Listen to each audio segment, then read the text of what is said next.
తెలిసిపోయిందా? సరే వదిలేయండి.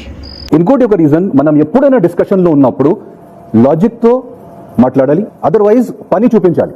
అలాగే తాతగారు. అదర్వైజ్ కరెక్ట్గా ప్రూఫ్తో ఉండాలి.